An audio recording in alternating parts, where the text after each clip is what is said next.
In this video, let us learn how to divide the number 136 by 8 using the long division method. Now see that this 1 is less than 8. That is why we will consider the number 13. We know that 8 times 1 is 8. Subtract, we get 5. Now again see that 5 is less than 8. That is why we will bring down this number 6 here.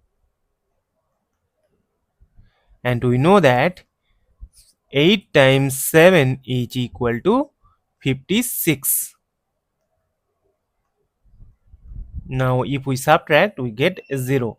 As we have got the number 0 and there is no number to bring down here, so we will stop.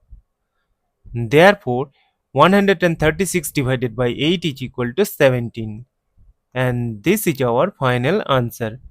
Thank you for watching. Please like, share and comment on the video. Also do subscribe the channel.